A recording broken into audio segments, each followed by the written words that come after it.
Go live. Yes, live. Yes. 1, 2, start. Go live.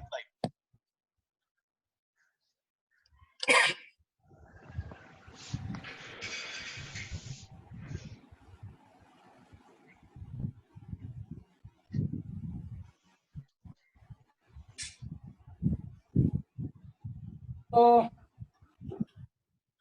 good morning, all dear teachers, and welcome to fourth online informative session on a gateway to NetSet, a complete guidance by Dr.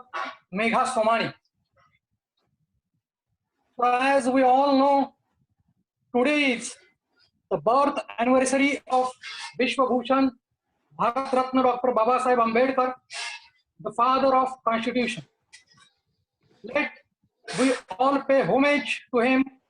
Vaibhav sir तुमच्या PC वर partlive.com चालू आहे ती बंद करा please.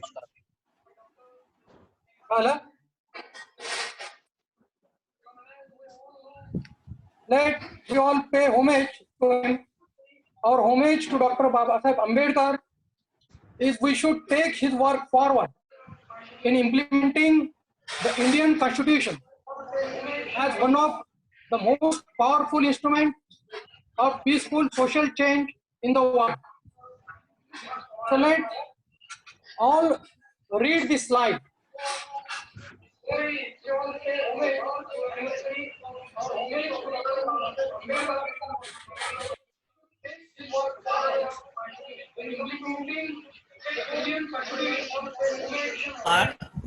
Vaibhav sir Vaibhav sir, Athawale sir and Megha madam, please switch off Parth Live. That I have already switched off, sir. नाही sir वैभव सरांच्या इथे चालू आहे.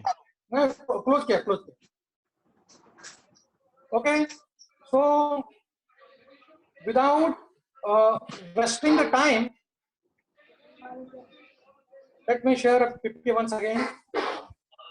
So I request the Athawale sir, please introduce the today's speaker, Dr. Megha Somani. Athawale Good sir. morning, all dear teachers. I would first of all like to say that lot of greetings on 129th birth anniversary of Dr. Baba Sahib Ambedkar. He had said,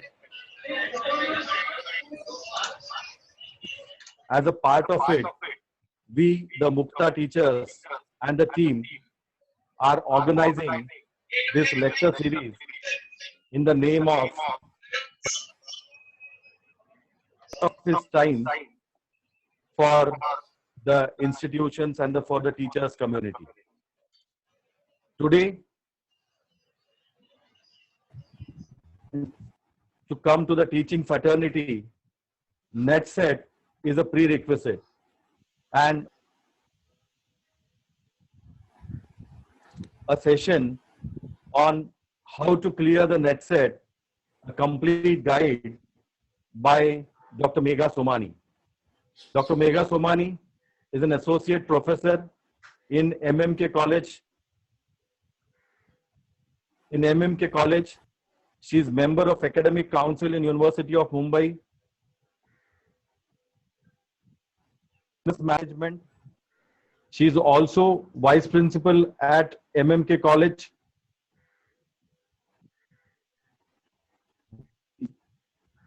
And under her guidance, the 6 students have completed the courses. She also had guided to the refresher courses as well. Without Megha,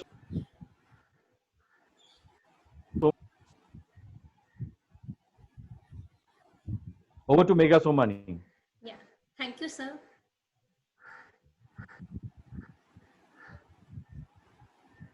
Yes. Yeah. Can you see my slide share now? Can you see my slide share? Just share it, madam. Still it is not on screen. 1 minute, sir.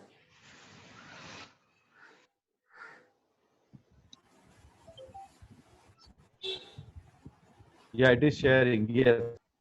Yes, 1 minute. Yeah. Good morning, everyone, and hello, my friends. It's my immense pleasure meeting you all on this online platform. I would like to extend my profound thanks to Professor Subhash Athavale, Dr. Vaibhav Narwade, and Dr. Sandeep. I would like to pay my gratitude to Dr. Arvind Luhar also, who had been inspiring force for the conduction of lecture. They all had been a guiding force to me. I would like to thank Path Alive also for all technology support that we are receiving to get you connected. I would like to thank each and everyone and want to welcome all the participants who are at present joining us for this session. Now, friends, first I would like to tell you what is the objective of this session and what is the objective for this presentation. Normally, what could I see is a presenter or a resource person. He do make the presentations and then invite queries. But this presentation is structured to solve all the queries first, which is constantly and repetitively asked, and do encounter the aspirant's mind while appearing for net and set. Why I am doing so? I am doing so to avoid all the small and big mistakes before it converts into giant worries and a joint problem associated in the mind and keep a halt in the mind. So today I am there to remove and to avoid all the mistakes that normally occurs on NetSet platform. Now, what is the area to be covered here is, I would like to cover the area here is examination pattern, the syllabus, career opportunities, and qualifying cutoff ratios, which is different for all the years, and will practice one mock test. These are the areas of today's presentation to be covered. Now, see students, first we would like to go with the examination pattern and the marking scheme. Exam is held with paper 1 and paper 2, means we have two papers, paper 1 and paper 2. Both the papers had to be completed in 3 hours. There is no separate time which has been indicated by NTA to complete paper 1 and paper 2. What does this mean? This means there is no time boundation separately for paper 1 and separately for paper 2. As soon as you finish paper 1, you can switch to paper 2. No specific time boundation for a specific paper asked by NTA, that is National Testing Agency. But both the papers had to be appeared with no break, means between two papers, there is no break given to the candidates. Third thing is there that language. We can appear paper, both the papers, either in English or Hindi language, but it has to be opted and mentioned at the time of filling of the examination paper or making of online application to NTA. Number 4 is rough papers. We have not to carry rough papers for our working notes with us. Examination center will be providing us rough papers and the pen for the exam. Now, I would like to go with the current situation. As we know all, we are suffering from a pandemic, that is COVID-19. Now, there are some confusion in the mind of students. What about the exam and examination dates, and what is the revised schedule? The revised schedule as per the information bulletin of NTA is net exam. Last date, earlier it was 16th April when you can submit your online application. It has been extended to now 16th May, means a clear 1 month is given to us for making the online application for appearing for exam. Now, another question that stays in the mind, when would be our exam? Because everything is now in unexpected situation. Now, exam date has been rescheduled by NTA. Now exam will be happening between 15th June to 20th June as per the fresh schedule of NTA.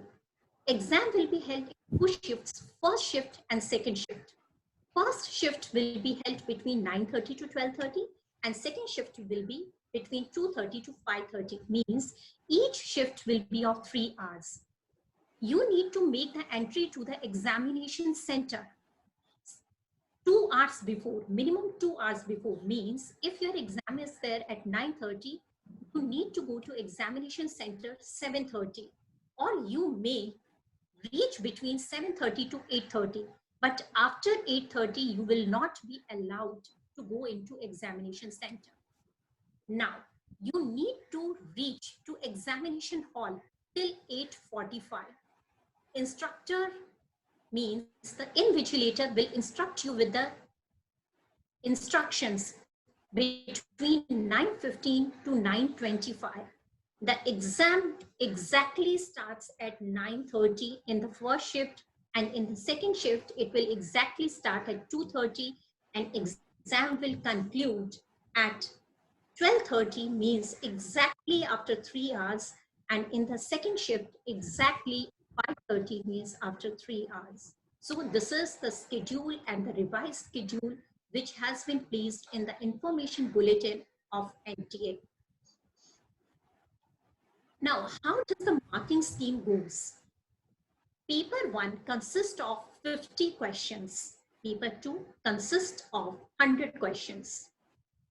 Now, each right answer or the correct answer will add 2 marks in your credit book. Means 50 questions, if you do correct, it will add up 100 marks in your credit book. Similarly, 2-mark question will be added for each right answer in your credit book for paper 2 or the commerce paper or whichever subject you had applied for or appearing to. The thing we need to take care here is there is no negative marking for incorrect response. If your response, unluckily, unfortunately, it is wrong, then also no marks will be deducted for negative or the negative marking would be given for incorrect response or the answer. At the same time, if your question, your answer for the particular question remain unanswered, or you marked it as for the review and later on you did not review it, then no marks will be given in this situation to you. No marks will be given for unanswered and marked for review questions. This is something we need to take care that no question should remain unanswered. No question should remain marked for review. So, though it may be right or wrong, but we need to do all the questions as far as possible on our side. Now, the question which is very much frequently asked to me wherever I go, this is the question which is asked to me, should I appear, I have done MCOM, should I appear for commerce or business management? And similarly, some of the science students do ask, shall I appear for life science or biology? Means which subjects? Now the question arises, many of the subjects remain interrelated and students get confused which is the subject is meant for them.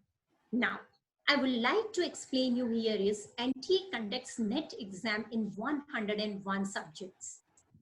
So candidates are advised to appear in the subject of their post-graduation, means the subject that they studied in post-graduation, they should appear for it. But in case, if that subject is not covered in the list of NTA NET subjects, then they may also appear in the related or relevant subject in which they had done their post-graduation, in which they had studied their post-graduation. If you want further clarification, it is explained in the Annexure 4 in the information bulletin of NTA. Now, as far as set of Maharashtra is related, state eligibility test is related. In place of conducting test for 101 subject, they do conduct only in 32 subjects. And for the commerce students, only 2 options are viable in these 2 cases. 2 options are given and extended to commerce students, that is commerce and management, and their paper code is 50 and 51. Maharashtra state conducts only in 32 subjects, but NET exam is conducted in 101 subject. Now, the common asked question, frequently asked question to me is, can I appear in 2 subjects? This is a common question. If my relevant subject is not found in the subject list of NTA and 2 subjects remain valid as per the subject studied in MCOM Part 2 or in your post-graduation, so can I apply for 2 subjects? Now, for application, I would like to explain you 2 things. First thing, for the post-graduation, we need to go for 55% acquisition of the marks. We need to acquire complete exact 55% marks or more to it without rounding it off. We need to acquire minimum of 55% marks from any recognized college or university. Now, the question which is still pending is, can I apply for 2 subjects? Yes, you can apply for 2 subjects, but at the time at once, you can only appear for 1 subject. In case you want to appear for 2 subjects, you require to obtain postgraduate degree in 2 subjects with more than 55% of the marks. These are the criteria for eligibility for NET. Now, the question which is commonly asked to me is, what is the exact difference between NET and SET apart from its name?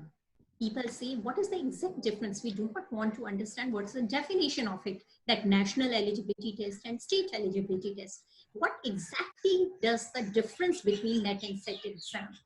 I would like to state them that syllabus is same for NET and SET. There is no difference in the syllabus of NET and SET in relation to a particular subject in which you are appearing for.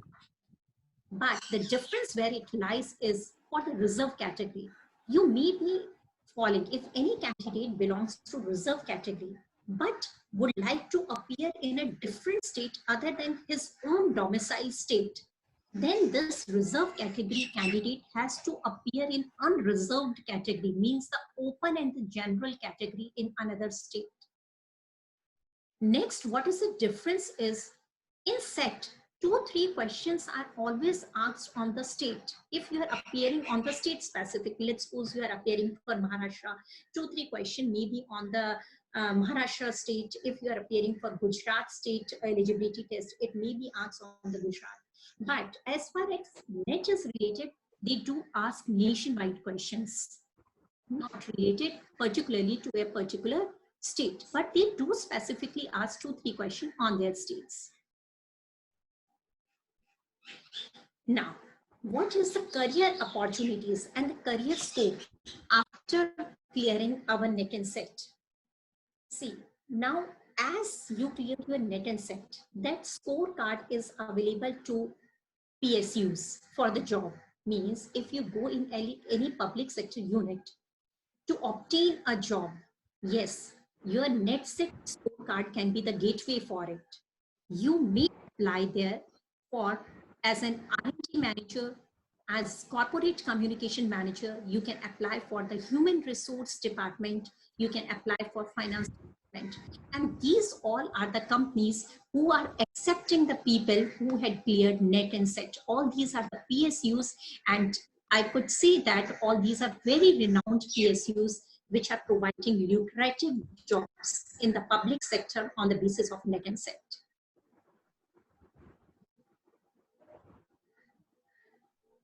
Now, what is the qualifying criteria? When do I do that? I mean, how should I know that I am able to qualify my NET and SET?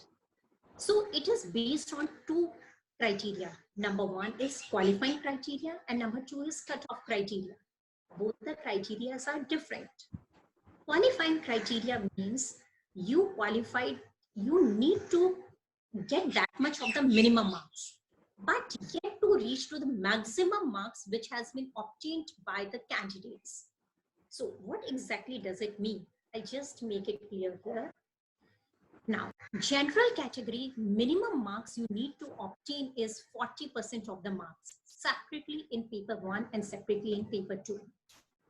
But as far as OBC, PWT, SC, ST, transgenders or non-creamy layer is belongs, then they need to appear, they need to obtain 35% of the marks in place of 40, which is meant for the open category, general category or the reserved category.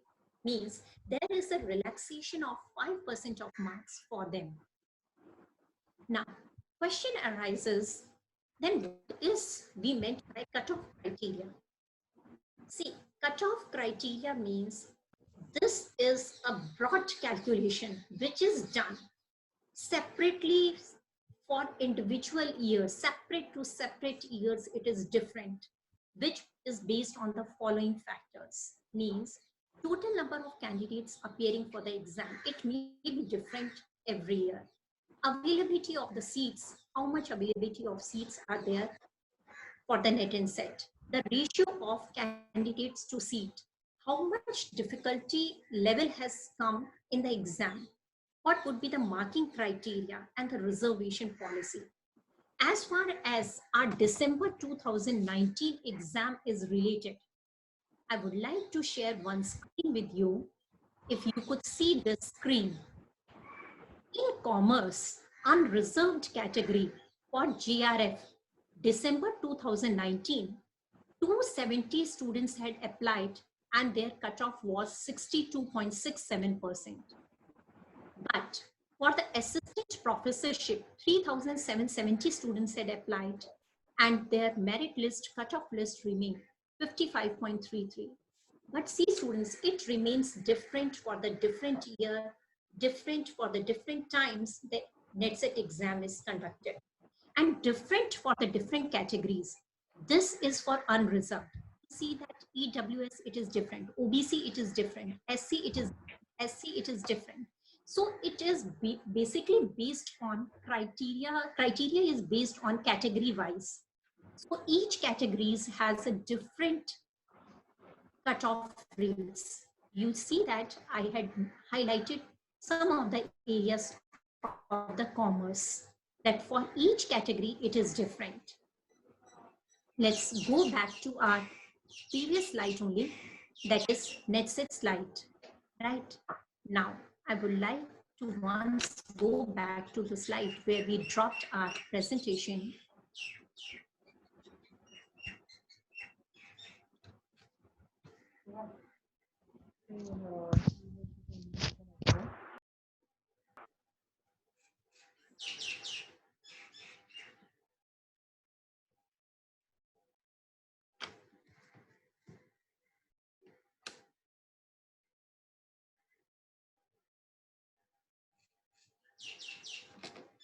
Yeah, we had dropped our presentation for cutoff criteria. Now, after understanding the cutoff criteria, let me go to another slide, which says what is the exact difference between CSIR net and UGC net. See, CSIR conducts this exam for graduate and postgraduate students, but UGC net is conducted only for postgraduate students, only for PG students. And the second main difference is CSIR, that is the Council of Scientific and Industrial Research, do conduct only for science stream, but UGC net is conducted for in humanities too, social sciences, computer sciences, electrical sciences, and many other subjects. As I told you, it is conducted in 101 subjects. Now, the next question which normally do people ask me is syllabus is changed in June 2019. So is it good to practice last and the previous year's paper? Will they be useful? I would like to say to them that if you look at the course content, all syllabus is completely and fully absorbed into new syllabus. Means the old syllabus is completely assimilated in the new syllabus. Further, what's a modification is few units of the new syllabus has been changed by increasing its scope, but the old syllabus still remains survive into the new one. So we can easily practice old years in the last year's paper and reclaim our proficiency into it. Now, the question is asked to me is, this pertains specifically for the commerce subject, that your commerce subject is bifurcated into, paper 2 is bifurcated into 11 units. So how the questions are asked from each unit? Normally on the general criteria that I could see from the past year's paper, from the unit 1, 9 questions are asked. For unit 2, 3 questions are normally been asked of the moderate to difficult level. For economics, 9 questions are asked. If we further go for it, then statistical research, here it is not mentioned, but 13 questions are normally asked out of statistics and research method because it belongs to research. Business management and HRM, from this unit, 9 questions are normally been asked. From banking, 6 questions are normally been asked. For marketing management, 9 questions are normally been asked. For the legal aspects of business, yes, 17 questions are generally been asked. This may go till 20 questions also from this unit. Income tax, normally 10 questions are asked. Life insurance, again, rest of the things, if we could see that from insurance, it's moderate to difficult level, normally 10 questions are asked. So this is the way total 100 questions are asked in paper 2. Now I would like to share with you the difficulty level normally like how much difficult the questions are for the NET exam. Easy level question remains very less, 3 to 8 questions. In June 2019, only 3 questions had come, and December 2019, 8 questions had come. But if you see that moderate and difficult level questions, they normally ranging between 50, at near to 50 and 50. Means more of the question pertains or comprises in the question paper is of 15 numbers, more of moderate and difficult level, and very less numbers remain very easy level, and just to read and answer it up with first drop, it remains very less in numbers. Now, I would like to share what happens once we appear for general paper 1, which is common to all irrespective of any of the subject that you applied for. Now, here I use 2 terms. Some of the questions remain very much treasure for you. It is not money sum, but it is marks for you. You can easily acquire the marks. What are those units? That is the teaching aptitude. 5 questions are asked for 10 marks. Research aptitude, normally 6 questions are asked of 12 marks. Communication, it remains 5 questions for 10 marks. Information and ICT, 5 questions for 10 marks. And if you look at people development, normally the questions are asked of 12 marks, or if you like to say 6 questions of 12 marks. Now see, teaching aptitude, normally many of us start our visiting faculty and we know how to control the class. So teaching aptitude is to understanding the role of the teacher among students. So it remains observation wise. Similarly, research aptitude, we do study as a compulsory subject in PG classes. Communication is business communication, about verbal, non-verbal communication that we might have studied at the first year level. ICT, we all are hooked to now digital versions of the life, so it may also be easy to answer. People development and environment questions means we are upgrading our knowledge on day-to-day basis, so it will not be so difficult to answer. I could like to see all these questions are treasured for us. We should acquire maximum marks pertains to these 5 ones. As far as possible, we try to manage our marks in these units. Now units that requires time to solve. Take an example next. In general paper, it belongs to comprehension. We need to hunt for the answer out of the paragraph. Do requires time. Mathematical reasoning and aptitude. It again requires time to solve. Logical reasoning. Definitely, it requires application of more mind, and hence it requires more time to solve. Next is data interpretation. We need to make a key observation about the chart and the graphs which is given to us. It requires time to hunt for the answer. Next, relate to higher education. It requires up-to-date knowledge of the policy. So these are the questions and the units we really need to hunt for it, and we need to stay with more time in order to solve the answers of these questions. So these 10 units I bifurcated into the treasure hunt. Few are the treasure. As quicker as possible, we need to finish it because we do require more time for these 5 units. To hunt for the answer, really we require application of mind and the time. So we need to properly allocate our time between treasure and between hunt.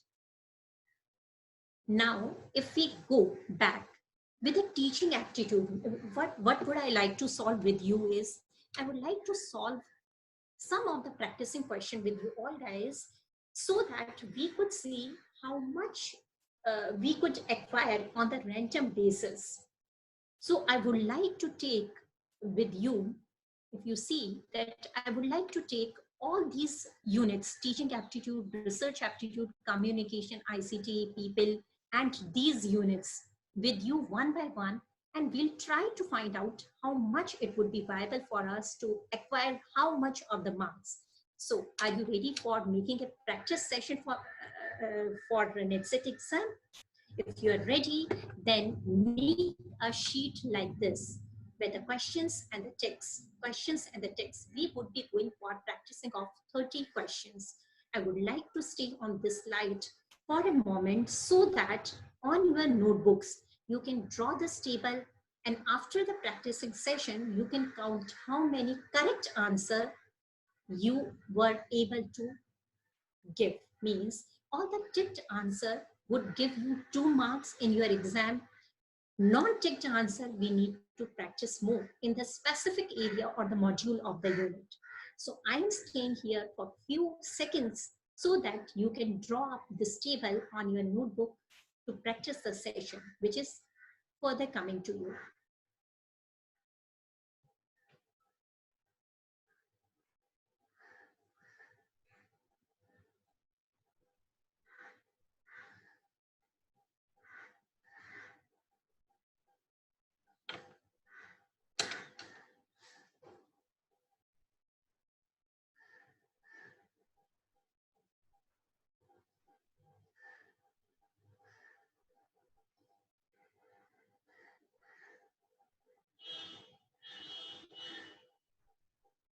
In this table, first 20 question belongs to general paper and rest 10 question belongs to specific paper relates to commerce and management.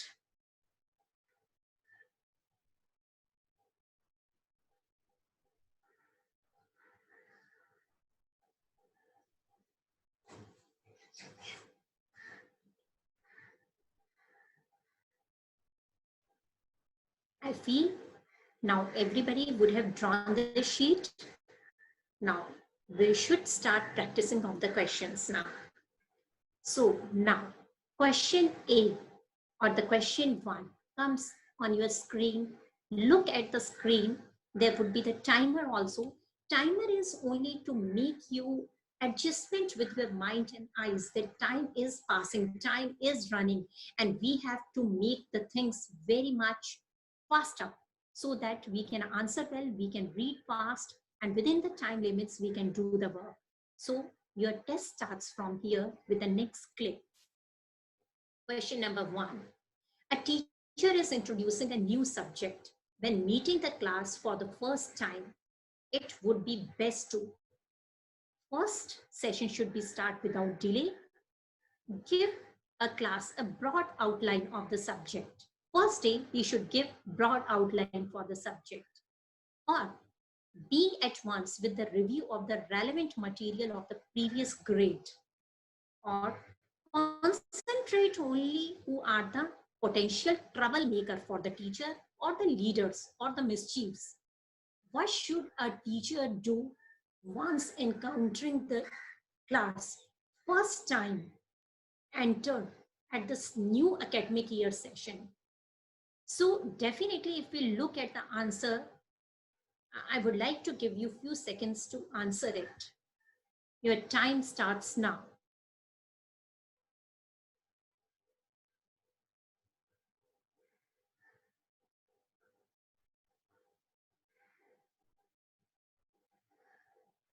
Yeah, students. Now the time ends with seconds, and our answer is, the right answer is, give a class a broad outline of the subject. Means first day, try to give the subject outlines. Definitely we should not go in their personal matters, understanding their previous grade, and look at some only few of the students who can be the troublemaker for the teacher, who can be the leader of the classroom.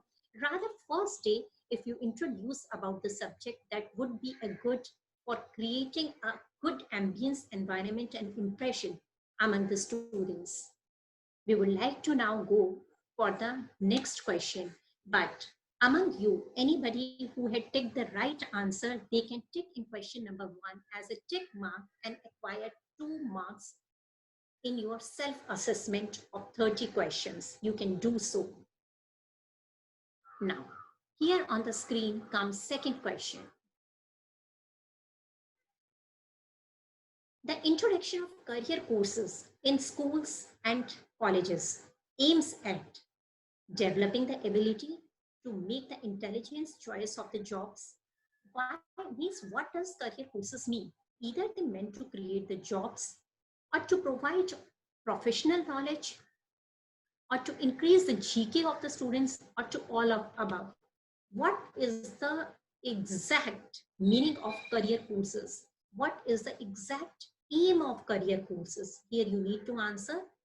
From here, we'll wait for 15 seconds for you to answer.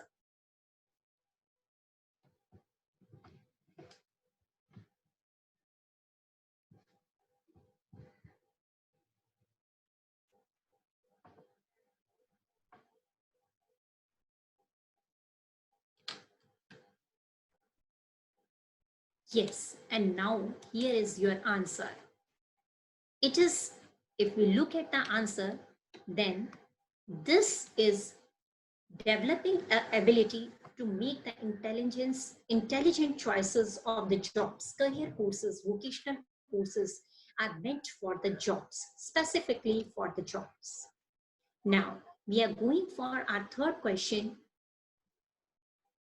which belongs, as I told you, for each module, we'll practice 2 questions. Now, after teaching aptitude, next module comes with a research aptitude, which normally gives you 6 questions of 12 marks. Now, third question with us is the synopsis of research is called the synopsis before the thesis. A student need to submit to the respective university. So that synopsis is what? Is it the blueprint, or it states about the base of problem in which research is done, or the problem, how it is mapped out? Does it contain that, or it contains all of above? Again, 15 seconds are given to you to answer in your tick sheet.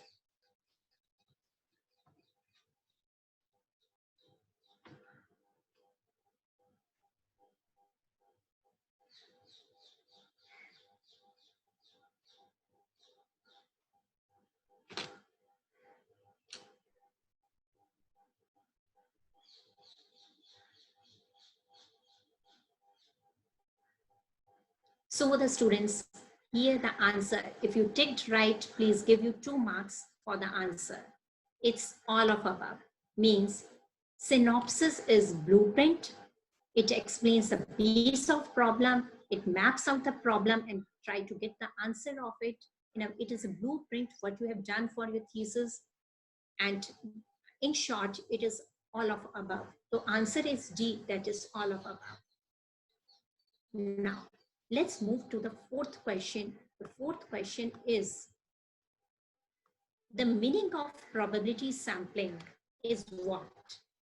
Where lies the uniform probability of inclusion of all elements of the population in a sample?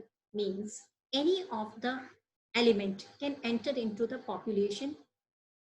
Number 2, this sample is the complete representative of the population. Number 3, in probability sampling, no prejudices exist with any element. Means any of the element can enter any time. No prejudices is there that this will come, that will go. Nothing happens like that. All the elements have the chances to come in, and D is all of above. So again, 15 minutes given to you to tick on your practicing sheet.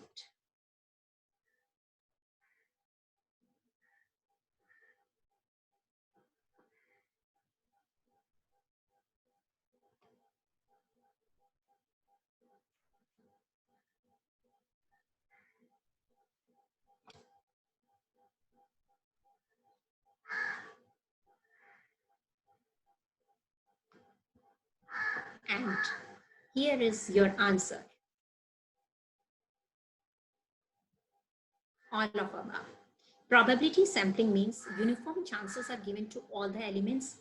Sample is the complete representation, representative of the population. No prejudices exist. Which has to come, which has to go, means all of above in short. So if you ticked for D option, means you are perfectly right, absolutely correct. Now, we are going for another question, that is question number 5, and practicing of it. It is based on the communication module. Just see, question is there on your screen. Read the question and try to answer for it. It is about the cross-cultural communication. If we look fast, then it is minimize the problem.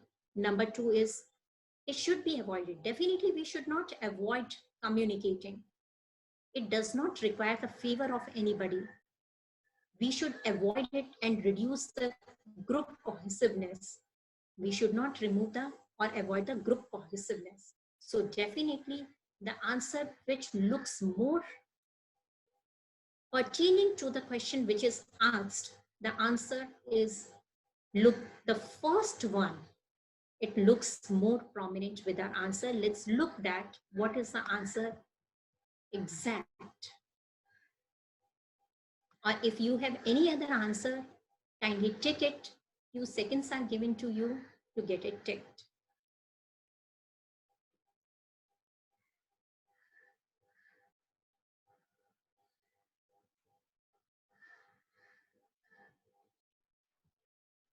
So answer is the first one, the effective communication. Answer is the first one. A option is your answer. Let's go to the next one. 6th question. The chronological order of non-verbal communication is a sign, symbol, code, color, or in which order a non-verbal communication is normally being kept. See. Time is given to you. Please answer it up, mark it up.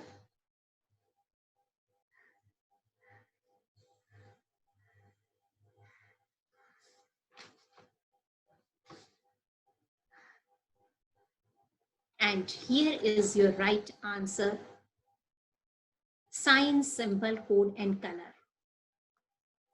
Sign, symbol, code, and color means the option A is your right answer.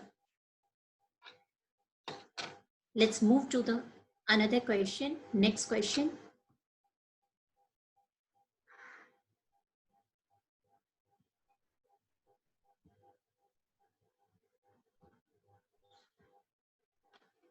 which is based on ICT. The question is, data in computer can be presented as hexadecimal, decimal, binary, or all of above. Normally, data in computer accepts the data in which of the codes, that is hexadecimal, decimal, binary, or all of above. Few of the time is there in your hand, answer it up.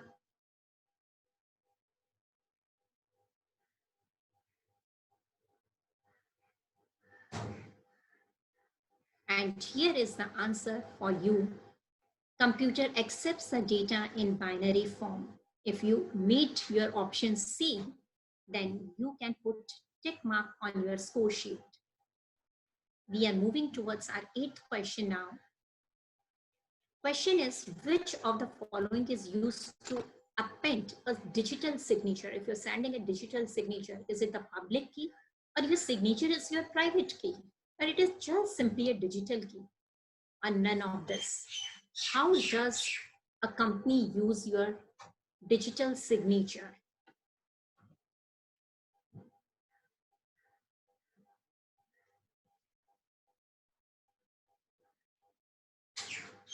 I think so. You might have marked it up on the score sheet. And the answer is private key.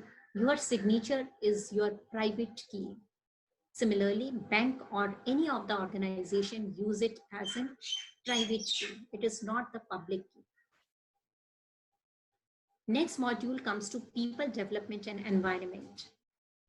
Now, the question is that Nagarjuna Sagar Dam is situated on the river. This is a general question, general GK question, you can say. Tungabhadra Dam, Kaveri, Krishna, or Godavari, means Nagarjuna Sagar Dam is situated on Tungabhadra River, Kaveri River, Krishna River, or Godavari River. Kindly mark it up, your answer on the score sheet.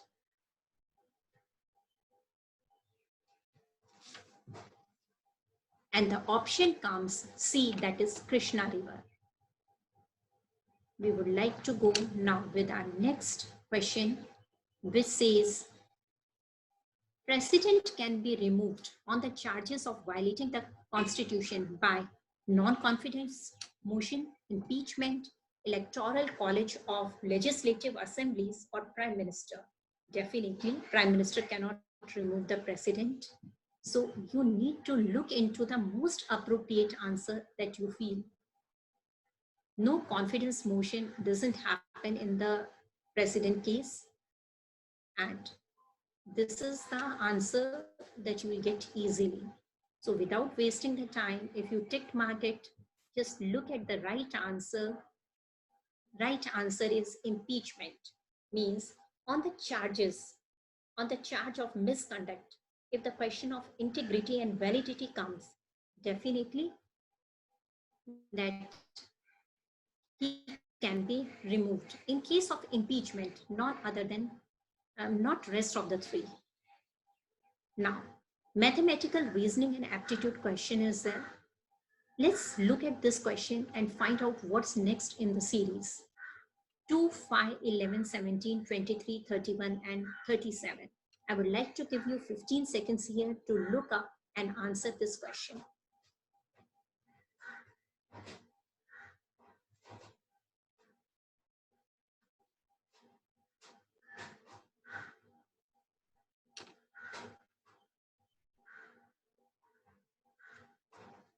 I think so. It is very easy question. Everybody would have thought for it. See, if we look at the question, this question says 2, 5, 11, 17, 23, 31, 37. If we look at this, then everybody could see that all these are the prime numbers. 2, 5, 11, 17, 23, 37, and 31 and 37. But in the prime numbers, one number is missing in between. 2, 3 is missing, then 5, 7 is missing, then 11 it has come. Similarly, after 37, which number should come skipping one number? And the answer is here 43. And a guidance is given to you here that the prime numbers are written alternatively. So the option C is the right answer. If we look forward for our next question, it is there now on the screen. Again, mathematics question 3, 12, 48-768, 3072. I would like to stay here for a few seconds. You tick mark your score sheet and then answer will be there in your front.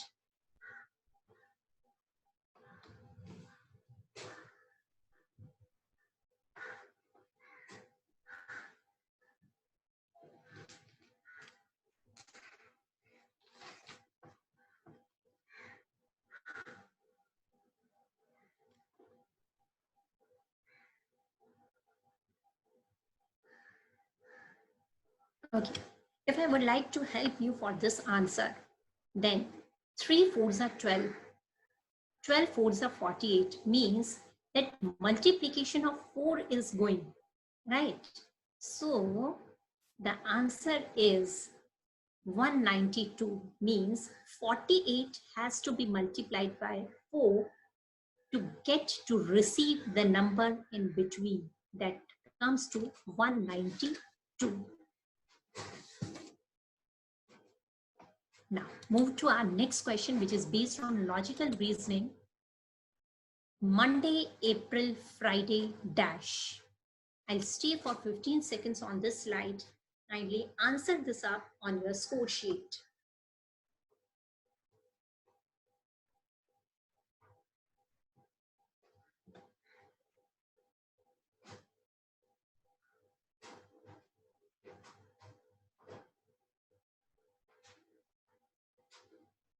If we look at the answer of it, then Monday and Friday, how much is the time gap in between? That is Tuesday, Wednesday, Thursday. Means after 3 days, Friday comes from Monday.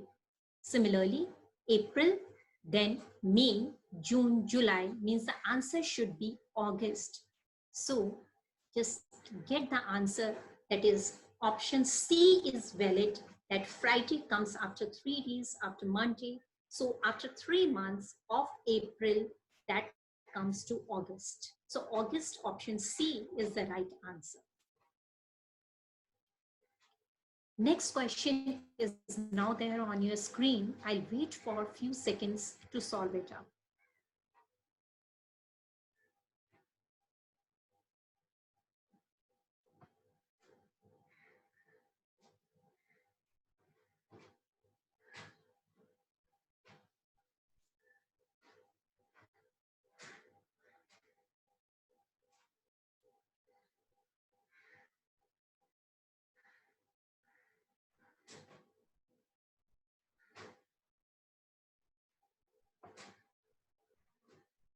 See students, if I would like to, you might have marked it, if I would like to help you with this, in ABCD, in all 26 alphabets, D comes at the position of 4th. ABCD means 4th position. R comes at 18th position. So if D comes at 4th position, here 6 is written, means 4 plus 2 is 6. R comes at 18th position. 18 plus 2 is 20. L comes at 12th position. So 12 plus 2 is 14. A comes at 1st position. Then 1 plus 2 is 3. Then again L comes at 12th position. 12 plus 2 is 14. Means whatever the places these alphabets do come in alphabet list, ABCD alphabet list 1 to 26. Plus 2 is maintained while writing this code. Then what code should be there for the camel? And here is the right answer. Answer is A. You might have got the answer. Same answer. Answer is A.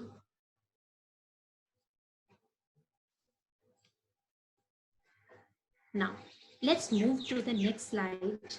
This says, yeah, little tricky question. A, B, C are intelligent. A, D, E are laborious. D, C, E are honest.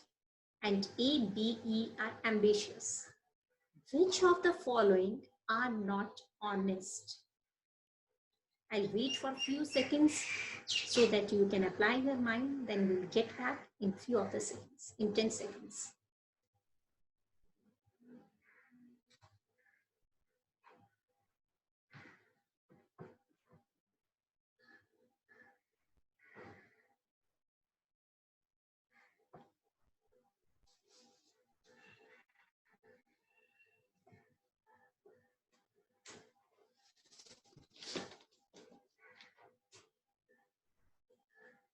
Yes, students, if we could see here, I would like to explain you with a table drawn for it so that you will get the right answer. You can understand the right answer, how to solve this once you get an exam.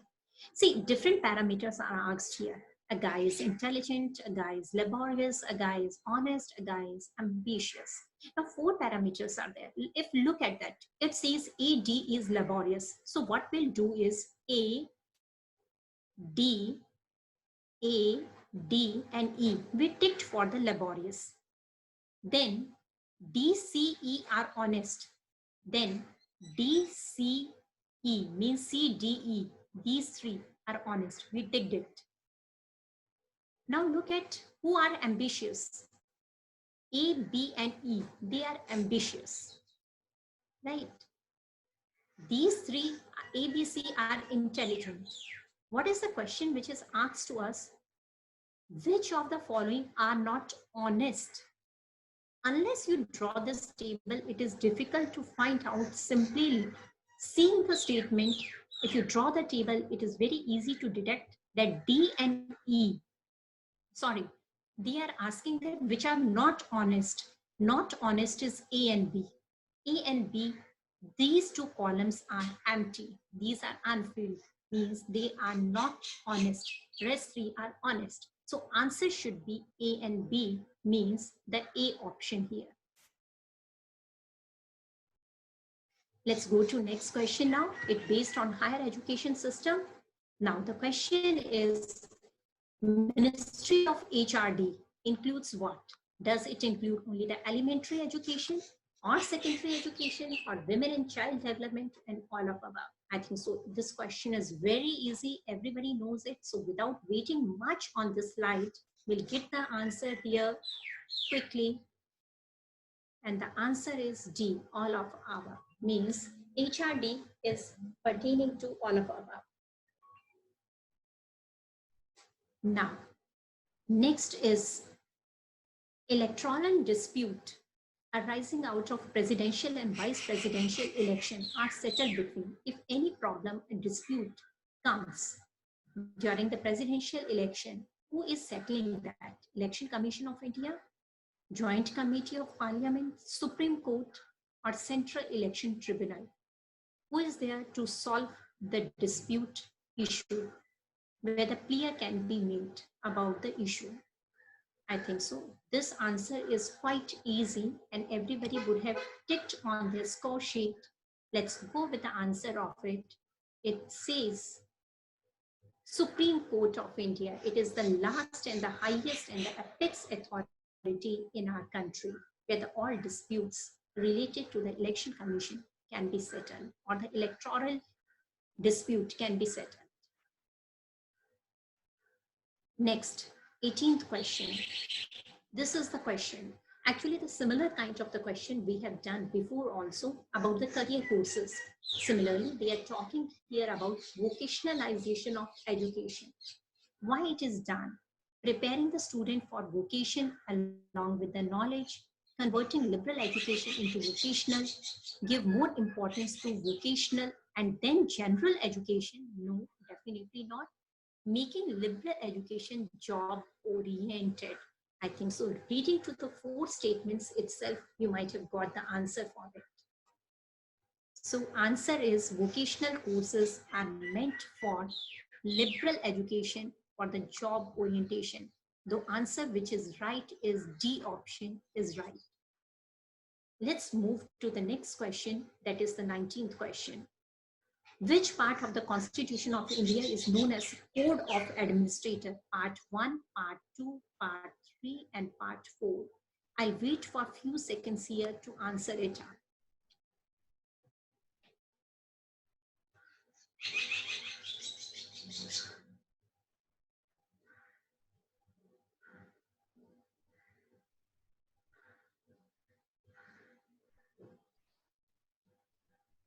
It is very technical question. It requires much of depth knowledge. I would like to go for the answer of it. If you ticked, answer is Part 4 of the Constitution describes about the Code of Administrator. Now, I would like to go for next question, more in mathematical nature. A man can row downstream at the rate of 25 km per hour, upstream 7 km per hour. Find the man's rate in still water and the rate of current. We need to here find out rate of still water. At the same time, we need to find out the rate of the current. So for this, I would like to give you the formula. 1/2 downstream plus upstream remain for the still water formula. For the current water, it remains 1/2 downstream minus upstream. So if you solve this, I'll give you 10 seconds to solve it. And this is our last question for the general paper 1.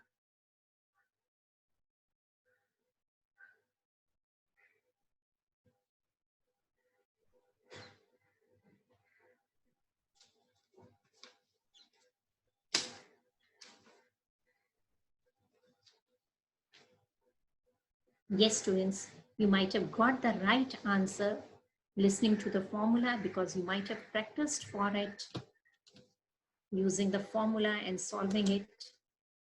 So this was the question and the answer is D. That is, just look at the formula I had applied so that you can get the answer to it. Just look at this formula. If you need to calculate rate of still water,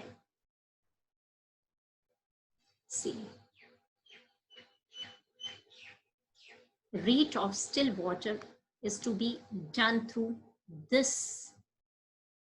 And another formula for knowing of the current water is knowing that for the current is this. So we need to know these formulas at the time of appearing of exam. We do get the right answer for it. So right answer is coming 15.5 AMPH. And similarly here, by the application of the formula, we are receiving here 8.5. I just stay few more times for the slide, few seconds on the slide so that you can copy it on the formula.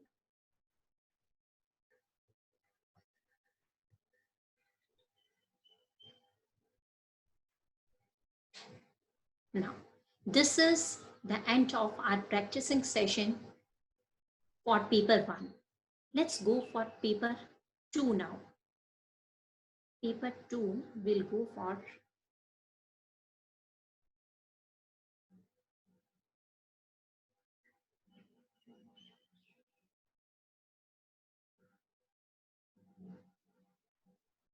yes.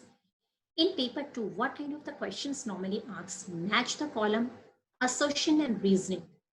See, assertion always means claiming the statement. Reasoning means a rational thinking and the logical thinking.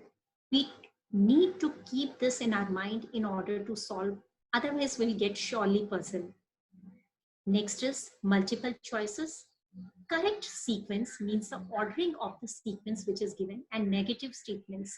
Negative statements again create a confusion sometimes in our mind.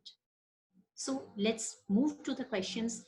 I will be taking all the questions match the following: assertion, reasoning, multiple choice, correct sequence, and negative statements to practice it out. Now, further moving towards our score sheet. 1 minute.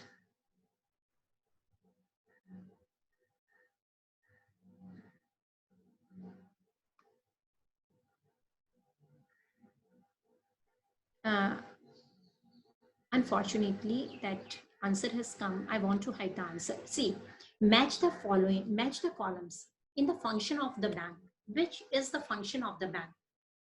Means a bank's function, a bank can be the underwriter. But underwriter is what kind of function? Is it the primary function of the bank that they should underwrite the shares?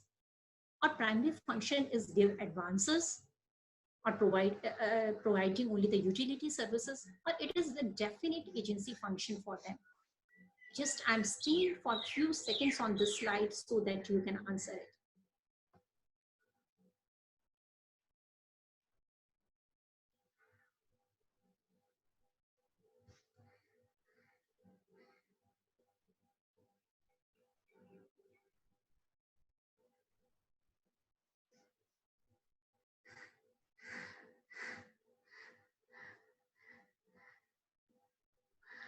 Yeah, match the following. Now, I would like to help you for this answer. The answer is this. Just put on your score sheet the answer. See, A, underwriting function is a utility function.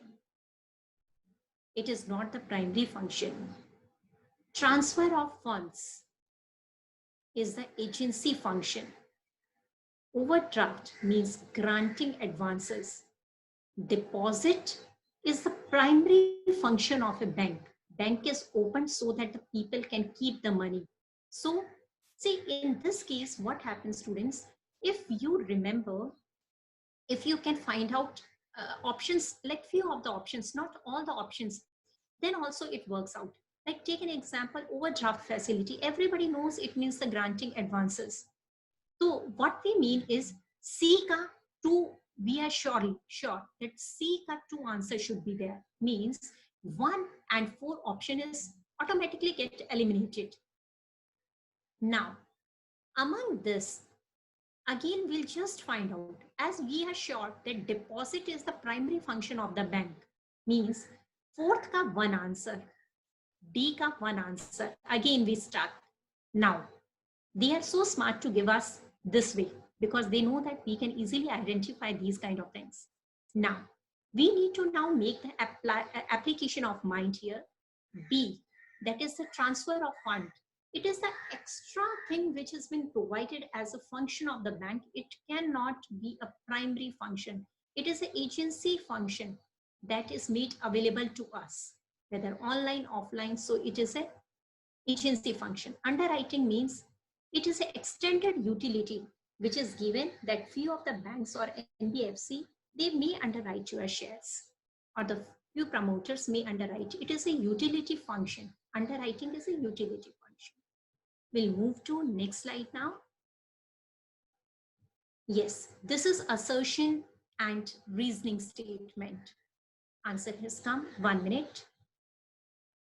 Yes. Question says, industrialization of economy is considered synonymous with the growth. Means industrialization brings the growth in the country. Reasoning, the transfer of resources from agrarian economy to industrial may be capital or labor. They were saying, when agrarian industry economy changes into industry, then only there is a transfer of capital and labor. Right? So what do you feel? Which either A and R both are true, or R is the correct explanation of A, or A and R both are true, but R is not the correct explanation of A. A is true, but R is false. A is false and R is true. So what do you feel that what should be the right answer of this? Assertion means claiming the statement. Reasoning means rational thinking. Look at that and answer in your score sheet what should be the right answer.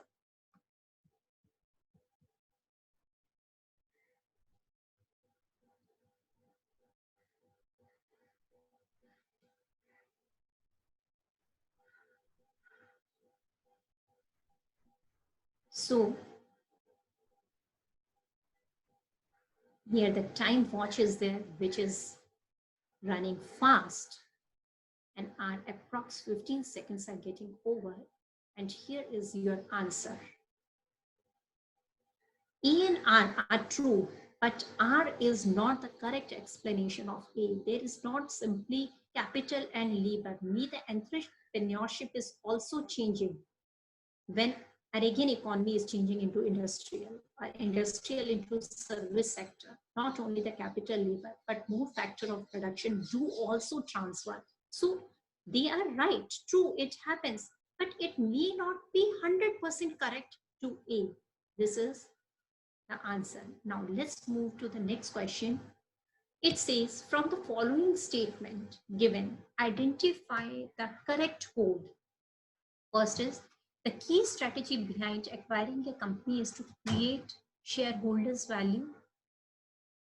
Number 2 is, conglomeration is the merger between two companies that have common business area. Statement C or statement 3 is, MRTP if got replaced by Competition Act 2002 in India. So which of the statement you feel correct? From here, your time starts and try to answer it within 15 seconds. Megha madam, Uh-huh. yeah, we are short of time. I think we'll have to go further for 5 minutes, and then we can take over for question answer session. Okay, sir. So what mock test I won't go on the side. Then I'll just do 23 question. We'll finish 25 questions. Then I'll take them to mock test quickly. Yeah. Right. Yeah, And you can go little quickly. Yeah. Right. Absolutely right, sir. Yeah. Doing good. Thank you. Yeah, thank you. Now, let's go for the next question, that is skimming in e-banking refers. Skimming means copying of your vital information which is there on the cards. So that first question, first statement looks absolutely right. Fraudster copy the information from your credit cards. So answer is 1. If we look at question number 25, we'll go till 25 questions because time limit is less and I would like to solve your queries too. So next question is 25th question number is comparison of financial statements of the current year with the performance year is, answer is trend analysis. Yeah, because of the shortage of time, we'll just solve 25 questions in place of 30 questions. So guys, now I would like to go with another thing to show you how it works with a mock test. I would like to show you, once you go to fill your examination form or you fill or wants to appear for the exam, how you need to go for the exam. See, you here went for UGC NET exam, you are appearing. Here you selected, let's suppose, commerce paper.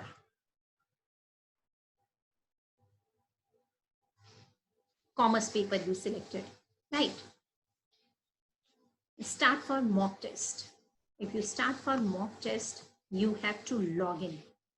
Once you log in, there are the various options given. You need to take care of all these options while appearing for the exam. Gray box says you have not yet visited the question. Red says you have not answered. Green says yes, you have answered, save and go for the next question. This complete purple box means that you had marked the question for review. But what's the difference between 4 and 5? Fifth question says you have marked for the review. If this fifth option remains active on your screen, it means it will be counted and considered for the evaluation of your marks.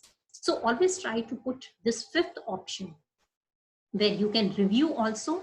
In case you didn't get time to review it, but the answer is right, you can get the marks also. So what we need to do is we have to agree this information, then only it will allow us to proceed. Once we'll proceed, it will ask for the question answer. Like, take an example. First question is, the central bank can significantly influence the saving, investment and consumer spending in the economy. So which is this policy? As per us, the government do this through monetary policy. We did save and next. The moment I did save and next, you could see here, this has come green in color, right? Now, which is not the characteristic of capitalism. If we look at this and all the answers which are given, let's suppose we find that question number, that option 2 is the right answer. So you can click here. The moment you click and save and next, it comes clear. Here, this green in color. Now, what is not the salient feature of industrial policy? Let's suppose we do not know and we want to make it as a review. But I suggested you for the review thing, you just go mark for review. Just see that we had saved it for the mark for review. Now, next question, if we go, let's suppose next question we don't know and we at present we do not want to answer. Just see that it came red in color. Now, let's suppose this question is there that we want to answer, question number 5. But we are little unclear, we want to keep it for the review, right? So, take an example, for 5th question, we had taken this 2, but save for the mark of review. Now, you could see the distinction between question number 3 and question number 5. Question number 5 has come with a green mark into purple, and this has completely this purple in color completely. So if we submit this score sheet, see, now just see what it says, that 2 questions are answered, 1 is not answered, 1 is kept for the review. It will give you the complete information about this, right? Then again, it will ask that, are you ready to submit? We say yes. Here we can view the result. Since it is the mock test, we can review the result. Otherwise, we cannot view our results, right? Now, if you see that, then question number 1 is the correct answer. Question number 2 is the correct answer. Rest of the answers we kept for the review. Question number 5 is the wrong answer. So this is the way you need to appear for your exam once you go for the exam, right? So students, I am just stopping my share. I'm ready to invite the inquiries from your side now.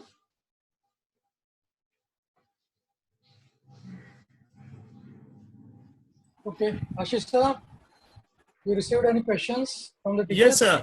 So, yes, lot of questions. So, ma'am, thank you very much. There is a lot of response, and fact participants have from all over. There have been participants from all over Maharashtra, and they have appreciated the lecture. So, I'm just taking a few questions.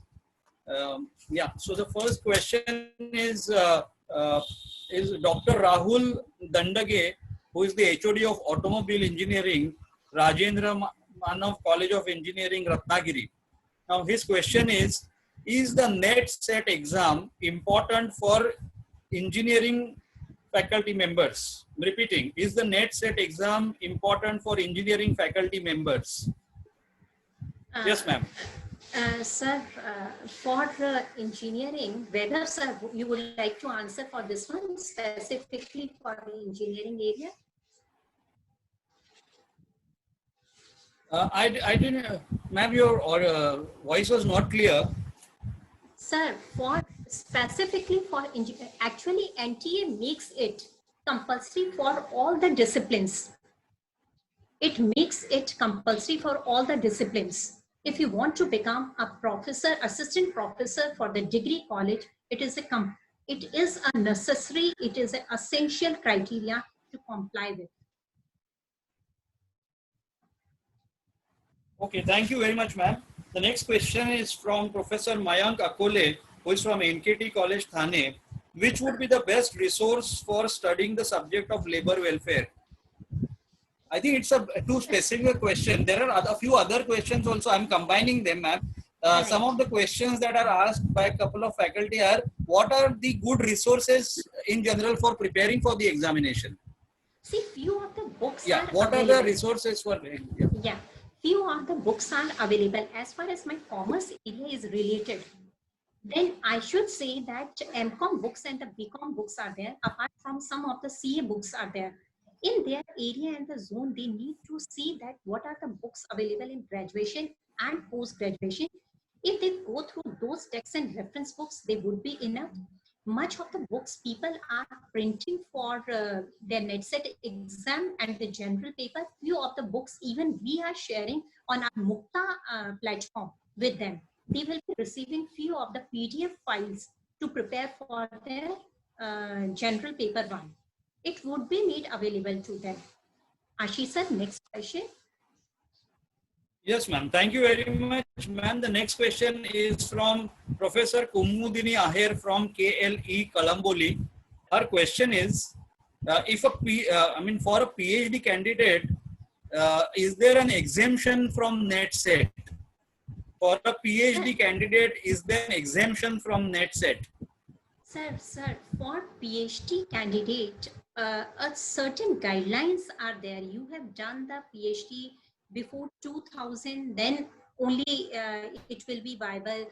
It will be, you have not to appear for Net and Set. So they have to read upon the guidelines related with their subject, specific subject.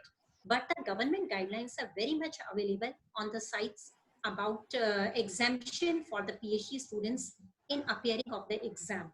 They have to look into the government guidelines for it. Because certain relaxation is given to PhD students. I don't know when his PhD is done, but yes, certain exemptions and concessions are given to PhD students, but it pertains to some specific years. If they have done before to it, then they need not to appear for it. Thank you very much, ma'am. The next question is from, Dapoli Urban Bank Senior Science College. It's asked by Professor Nanda Jagtap. So her question is, how many questions will be asked from Indian economy in paper 1?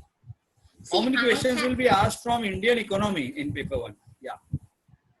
In paper 1, see, paper 1 in Indian economy, specifically they may not be asking for it, but as far as I shared the slide for the paper 1 in depth, it remains with the data presentation, it remains with the comprehension.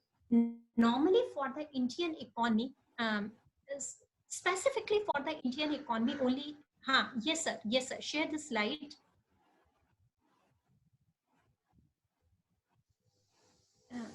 For the paper 1, the broader classification of the module I have presented.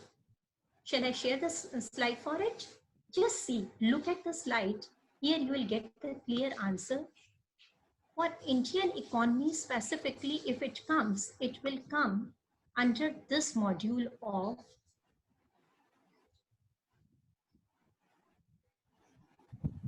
yes. See, these are there, which is normally been asked. See, people, development and environment. Under this module. Let me share the slide. Slide is not visible. Okay, slide is not visible. 1 minute, sir. 1 minute. Yes, people, development and environment, 6 questions. In this module, the questions would be asked. If they would like to ask on the economy, Indian economy and the development of the economy and people in the economy. This is the module which pertains to this question. Is it clear, Dr. Nanda? Thank you very much, ma'am. I think it's quite clear. I'm taking another question from Professor Janvi Alani from Shet NKT College, Thane. Yes. Can you please share some tricks for solving data interpretation questions? So tricks for solving data interpretation questions. Sir, data interpretation, I would like to request now to Subhash sir, so that because the time always remains less and for comprehension questions and the data, they really need to hunt with the trick. We would like to keep another session for it. Exactly, we need to go with a deeper and focused analysis to solve for it. May she will be getting her answer with the upcoming lecture series about the tricks. Yes, ma'am. So I think I'll take one last question right now. as we have already exceeded the time limit. So I am taking one last question, and Yes. rest of the questions, whichever are coming through, will be handed over to Mukta. So the question that I am asking is from Dr. Vinod Kamble, who is from Bal Bharati College, Mumbai, and his question is, if the student has done MCOM in accountancy or business management, for Right. him, net set in commerce or net set in management, which one is more appropriate? So let me just ask, for a student who has completed MCOM in accountancy or business management, what is more appropriate for him? Is it net set in commerce or net set in management, or both? Vinod Kamble sir, very good morning to you. Vinod Kamble sir, try to understand, once we are doing for accountancy, MCOM in accountancy, MCOM part 1 remains common for all, where the strategic management is there, business ethics is there, e-commerce subject is there. So very well you can appear for NetSet exam in commerce subject. Again, if your liking is there towards going for business management, yes, since you have studied all these subjects in part 1, you can appear for the related and relevant subjects too. So both commerce and business management remain valid for you. Even you can appear in both the subjects, but at the different time. Yes, thank you very much, ma'am. And just one request that you please stop this screen sharing right now, so that we hand over the stage to distinguished faculty from Mukta. Right, sir. Right, Okay, sir. thank Yes, you. sir. Thank you very much, ma'am. Thanks all. So as per data, I think total 700 participants are there online who enjoying these sessions. I hope all are enjoying and get some tips regarding NetSet. Now, coming to the end, I request Atole sir, please give the vote of thanks. Thank you very much, Dr. Weber. This session was specially organized for the people who are inspiring, who are going ahead with their NetSet examination, and who are coming, who would like to come to the teaching profession. Especially Dr. Megha Somani had concentrated on paper 1 and paper 2, and I think she had given elaborated ideas of how we can attempt question 1, paper 1 and paper 2.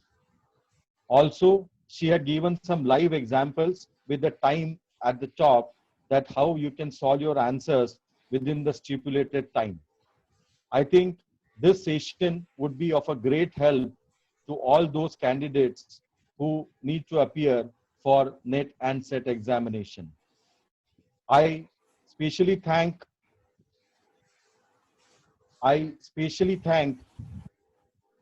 Parth